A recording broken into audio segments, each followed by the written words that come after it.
नमस्कार दोस्तों, welcome to sports engineer. दोस्तों, आज इस वीडियो में हम नेशनल स्पोर्ट्स अवार्ड 2022 की बात करने वाले हैं। 2022 में राष्ट्रीय खेल पुरस्कार दिए गए थे।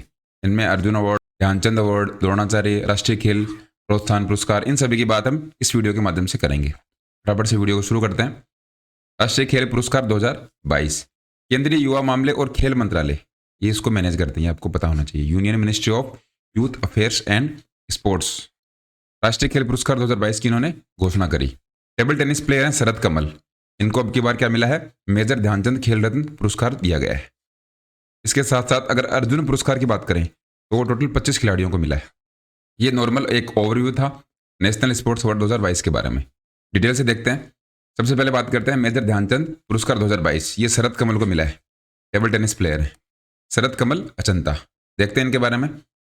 यह भारत में किसी खिलाड़ी को दिए जाने वाला सर्वोच्च खेल पुरस्कार है। सबसे हाईएस्ट लेवल अगर बात करें हम स्पोर्ट्स के अंदर जो अवार्ड दिए जाते हैं उनमें सबसे ऊपर इसको रखा जाता है। ये 4 वर्ष की अवधि में खेलों में उत्कृष्ट प्रदर्शन के लिए दिया जाता है। 4 साल में कोई प्लेयर जब खेलता है तो उसके 4 साल का जो गेम है उसको रिकॉर्ड किया जाता है, उसको ट्रैक करते हैं। उनमें अगर कोई प्लेयर अच्छा है तभी खेल रत्न पुरस्कार उसको दिया जाएगा, उस खिलाड़ी को। इसे राजीव गांधी खेल रत्न कहा जाता था। कब तक? 2021 तक। 2021 में मेजर ध्यानचंद खेल रत्न पुरस्कार इसका नाम कर दिया गया, नाम इसको चेंज कर दिया गया। कब किया गया? 2021 में। ये आपको ध्यान रखना है। 1991 और 92 में इसको शुरू किया गया था और सबसे पहले मिला था ये शतरंज के हमारे खिलाड़ी रहे हैं विश्वनाथन आनंद, इनको सबसे पहले ये पुरस्कार दिया गया था। अभिनव बिंद्रा जिन्होंने 2008 में ओलंपिक में पहला इंडिविजुअल गोल्ड मेडल जीता था, इनको खेल रत्न पुरस्कार मिला था और ऐसा करने वाले सबसे कम उम्र के खिलाड़ी थे। तो आपसे अगर पूछा जाए कि ध्यानचंद खेल रत्न पुरस्कार या फिर खेल रत्न पुरस्कार सबसे कम उम्र में किसको मिला, वो मिला था अभिनव बिंद्रा को। पुरस्कार मिला तब वो 18 साल के थे। आपको एज भी ध्यान में रखनी है। 94-95 का जो सेशन था उसके अंदर खेल रत्न पुरस्कार पहली भारतीय महिला जो थी उनका नाम था कर्णम मल्लेश्वरी। तो पुरुष का हमने देख लिया, सबसे कम उम्र का देख लिया, महिला खिलाड़ी का देख लिया। अब इसमें देखिए खिलाड़ी को मिलता क्या है। तो 25 लाख इसकी नगद पुरस्कार राशि कर दी गई है। पहले कम थी, अब इस अवार्ड में 25 लाख रुपए नगद, एक पदक और एक सम्मान पत्र दिया जाता है। तो ये पूरी डिटेल थी मेजर ध्यानचंद पुरस्कार के बारे में। 2022 का अगर आपको पूछें तो वो एक खिलाड़ी को मिला है शरद कमल को, और कौन सी गेम के वो प्लेयर हैं, टेबल टेनिस वो खेलते हैं। इसके बाद में देखिए ये आप इंग्लिश में इसको रीड आउट कर सकते हो, नहीं तो PDF आपको मिल जाएगी, उसमें आप इसको चेकआउट कर लेना। नेक्स्ट हम बात करेंगे अर्जुन पुरस्कार के बारे में। अर्जुन पुरस्कार 2022 सीमा पूनिया, एल्थोस पॉल, ये सारे जो प्लेयर्स हैं टोटल 25 खिलाड़ियों को अब की बार अर्जुन पुरस्कार दिया गया है। 13 वो और 12 ये, टोटल 25 प्लेयर्स हैं। आपको पूछा जा सकता है कितने खिलाड़ियों को दिया गया, सभी को आप याद नहीं कर सकते, लेकिन जो फेमस प्लेयर हैं उनको आपको ध्यान में रखना है। अर्जुन पुरस्कार के बारे में थोड़ा सा हम देखेंगे। यह वर्ष 1961 में शुरू किया गया था। 1961 में अर्जुन पुरस्कार को शुरू किया गया था। उत्कृष्ट उपलब्धि की पहचान करने के लिए इसको स्थापित किया गया है। यह भी 4 साल का जो रिकॉर्ड है उसको देखते हैं। अच्छा प्रदर्शन, नेतृत्व करने, मतलब लीडरशिप कोई प्लेयर दिखाता है, स्पोर्ट्समैनशिप और सेंस ऑफ डिसिप्लिन, उस खिलाड़ी को यह अवार्ड दिया जाता है। पीरियड सेम है, 4 साल का ही हमें इसमें पीरियड देखते हैं। तो टाइम लिमिट है उसमें 4 साल देखी जाती है। ऐसे नहीं कि किसी प्लेयर ने 1 साल में अच्छा प्रदर्शन किया और उसको ये अवार्ड मिल गया, इसमें भी 4 साल का टाइम रहता है। 15 लाख इसमें नगद पुरस्कार दिए जाते हैं। 25 लाख है खेल रत्न के अंदर और अर्जुन पुरस्कार के अंदर 15 लाख। इसके साथ साथ अर्जुन की एक कांस्य प्रतिमा, ध्यान में रखना है, इसको कई बार पूछ लेते हैं। ब्रॉन्ज स्टेचू दिया जाता है अर्जुन का और एक सम्मान पत्र दिया जाता है। ये पूरी डिटेल थी अर्जुन पुरस्कार के बारे में। 25 खिलाड़ियों को दिया गया है, 15 लाख इसमें प्राइज मनी दी जाती है और 1961 में इसको शुरू किया गया था। इसके बाद में द्रोणाचार्य पुरस्कार, इसकी 2 कैटेगरी हैं। एक तो है नियमित श्रेणी जिसको हम रेगुलर कैटेगरी बोल सकते हैं, और एक लाइफ टाइम कैटेगरी। इसमें अलग अलग अवार्ड दिए जाते हैं। तो देखिए नियमित श्रेणी के अंदर 4 अवार्ड दिए गए हैं। रेगुलर जो कैटेगरी है उसके अंदर जीवनजोत सिंह तेज तीरंदाजी के लिए, आर्चरी में इनको दिया गया। मोहम्मद अली कमर बॉक्सिंग में, सुमा सिद्धार्थ शिरूर इनको शूटिंग के लिए दिया गया और सुजीत को दिया गया कुश्ती के लिए। आपको ध्यान में रखना है ये 4 प्लेयर को रेगुलर श्रेणी के अंदर दिया गया है।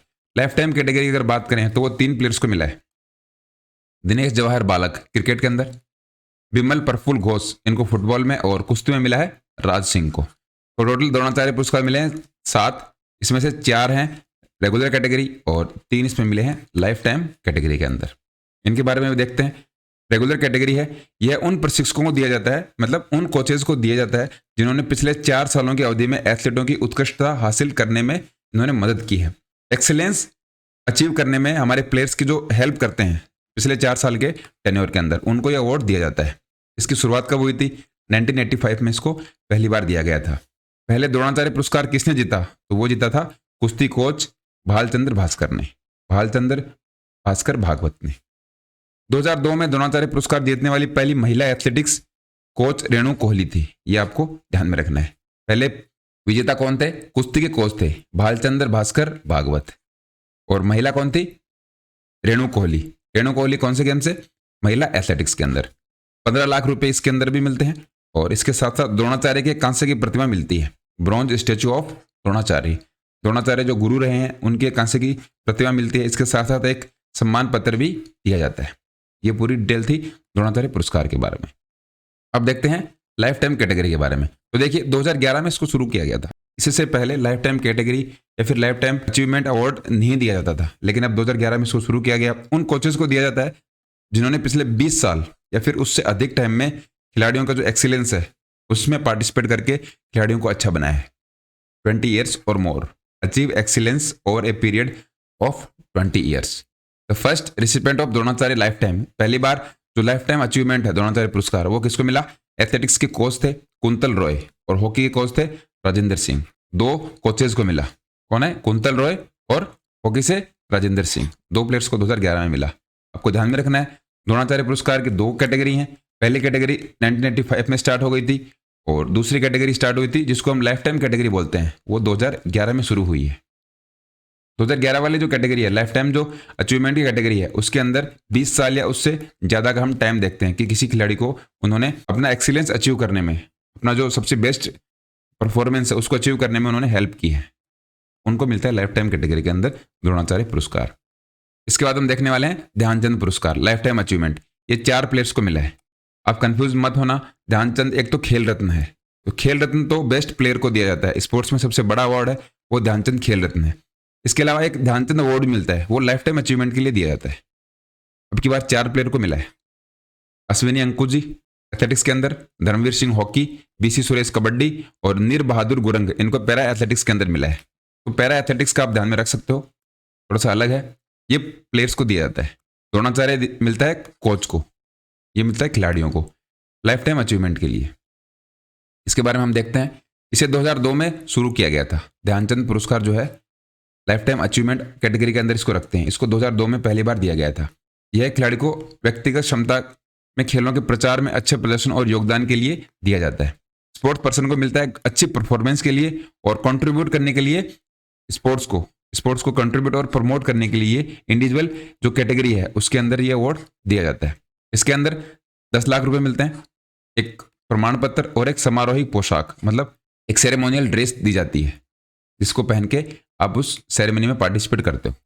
ओलंपियन मुक्केबाज साहूराज बिराजदार, भारतीय पुरुष हॉकी टीम के खिलाड़ी अशोक दीवान और भारतीय महिला बास्केटबॉल टीम के एक कुशल खिलाड़ी को कोच अपर्णा घोष मेजर ध्यानचंद पुरस्कार पहले प्राप्त करते थे। देखिए इसमें कंफ्यूज नहीं होना है। कितने खिलाड़ियों को मिला था? साहूबाज बिराजदार 1, भारतीय पुरुष हॉकी टीम के खिलाड़ी अशोक दीवान 2 हो गए। इसके बाद में भारतीय महिला बास्केटबॉल टीम के खिलाड़ी और कोच अपर्णा घोष, टोटल 3 खिलाड़ियों को ये अवार्ड मिला था। कब मिला था? पहली बार की हम बात कर रहे हैं। इसलिए आपको पूछा जाए कि पहली महिला खिलाड़ी कौन थी जिनको ध्यानचंद पुरस्कार दिया गया, उनका नाम है अपर्णा घोष। कौन से गेम से रिलेटेड है? बास्केटबॉल। पुरुष खिलाड़ी कौन से हैं? तो पुरुष हॉकी टीम के खिलाड़ी थे हमारे अशोक दीवान, और मुक्केबाज बॉक्सिंग के थे साहूराज बिराजदार। इन दोनों को मिला है। तो 2 मेल और 1 फीमेल को पहली बार मिला था Dhyanchand life time achievement award. कब दिया गया? 2002 में इसको शुरू किया गया था। नेक्स्ट है राष्ट्रीय खेल प्रोत्साहन पुरस्कार, नवोदित और युवा प्रतिभा की पहचान और प्रशिक्षण श्रेणी। ये एक कैटेगरी है, identification and training of budding and young talent category. अब की बार ये मिला है trans stadia enterprises private limited. ये कैटेगरी का नाम है। ये पहला वाला जो है यहाँ से लेकर यहाँ तक ये कैटेगरी का नाम है। आपको ये ध्यान में रखना है, ये वाला trans stadia enterprises private limited. Corporate सामाजिक उत्तरदायित्व के माध्यम से खेलों की प्रोत्साहन श्रेणी, promotion of sports through corporate social responsibility category. ये मिला है Kalinga institute of industrial technology को। ये आपको ध्यान में रखना है। आपको कॉर्पोरेट से इसको जोड़ के रखना है। कॉर्पोरेट वाला मिला है कलिंगा को, यंग टैलेंट मिला है ट्रांस स्टेडिया को, और स्पोर्ट्स फॉर डेवलपमेंट कैटेगरी ये मिला है Ladakh ski and snowboard association. विकास के लिए खेल श्रेणी लद्दाख की स्की एंड स्नोबोर्ड एसोसिएशन को मिला है। राष्ट्रीय खेल प्रोत्साहन के बारे में आपको पता होना चाहिए। टोटल 3 कैटेगरीज में ये अवार्ड दिया गया है। देख लेते हैं इसके बारे में। 2009 में इसको शुरू किया गया था। 2009 में सबसे पहली बार इसको दिया गया था। ये अवार्ड किसको मिलता है और कैसे मिलता है? ये जो लास्ट के जो 3 साल हैं, 3 साल में कोई ऑर्गेनाइजेशन है, कोई कॉर्पोरेट है या फिर कोई इंडिविजुअल है, ये व्यक्तिगत तौर पे भी अवार्ड मिल सकता है। उसने स्पोर्ट्स में कितना अच्छा किया है, स्पोर्ट्स के डेवलपमेंट के लिए उसने क्या कंट्रीब्यूशन दिया है, खिलाड़ी को, उस संस्था को या फिर उस कॉर्पोरेट या प्राइवेट जो इंस्टीट्यूट है उसको ये अवार्ड दिया जाता है। राष्ट्रीय खेल प्रोत्साहन पुरस्कार 2009 में इसको शुरू किया गया था, आपको ध्यान में रखना है। नेक्स्ट है मौलाना अब्दुल कलाम आज़ाद ट्रॉफी 2022। ये किसको मिली है? गुरु नानक देव विश्वविद्यालय, गुरु नानक देव यूनिवर्सिटी को मिली है मौलाना अब्दुल कलाम आज़ाद ट्रॉफी। देखते हैं इसके बारे में। यह भारत का सबसे पुराना राष्ट्रीय खेल पुरस्कार है जिसे 1956-57 में शुरू किया गया था। इसका मतलब ये हो गया कि जो नेशनल अवार्ड हमारे जितने भी हैं, नेशनल स्पोर्ट्स अवार्ड हैं इंडिया के अंदर, उनमें सबसे पहले मौलाना अब्दुल कलाम आज़ाद ट्रॉफी को शुरू किया गया था, क्योंकि अर्जुन अवार्ड 1961 में आया था और ये उससे 4 साल पहले ही आ गया था। 1956 और 57 के सेशन में ये अवार्ड दिया गया था। पिछले 1 साल में इंटर यूनिवर्सिटी टूर्नामेंट में जो टॉप पे एक यूनिवर्सिटी रहती है उसको अवार्ड दिया जाता है। The award is given to the university for the top performance in the inter university tournament in the previous year. ये एक ही साल की जो परफॉर्मेंस है उसको ट्रैक करती है। बॉम्बे विश्वविद्यालय मौलाना अब्दुल कलाम आज़ाद ट्रॉफी का पहला विजेता था। बॉम्बे यूनिवर्सिटी है, उसने सबसे पहले इस प्राइज को जीता था। फर्स्ट विनर था इसका मौलाना अब्दुल कलाम आज़ाद ट्रॉफी। इसको हम माका भी बोलते हैं, माका ट्रॉफी भी इसको हम शॉर्ट में बोलते हैं। गुरु नानक देव यूनिवर्सिटी ने इसको सबसे ज़्यादा बार जीता है। रिकॉर्ड है इनका, 23 बार इस अवार्ड को अपने नाम कर चुके हैं। गुरु नानक देव यूनिवर्सिटी अमृतसर पंजाब के अंदर है। Tenzing Norgay national adventure award ये 1994 में शुरू किया गया था। इसको तेंजिंग नोर्गे की याद में ये अवार्ड दिया जाता है। नेपाली मूल के एक भारतीय थे जिन्होंने 29 मई 1953 को न्यूजीलैंड के एक पर्वतारोही एडमंड हिलेरी के साथ माउंट एवरेस्ट फतह किया था। इसलिए ये तेंजिंग नोर्गे उनके नाम या फिर उनकी याद में ये अवार्ड दिया जाता है। नेशनल कैटेगरी के अंदर ये अवार्ड मिलता है। एडवेंचर अवार्ड है ये। इसमें क्या क्या शामिल करते हैं? Mountaineering, sky diving, open water swimming, इन सभी को शामिल किया जाता है। एडवेंचर स्पोर्ट्स के अंदर ये अवार्ड दिया जाता है। 1994 में इसकी शुरुआत हो गई थी। तो बस नेशनल स्पोर्ट्स अवार्ड 2022 के अंदर इतना ही। सभी अवार्ड्स जो दिए गए हैं अब की बार 2022 के अंदर, इनको हमने इस वीडियो में डिस्कस कर लिया है।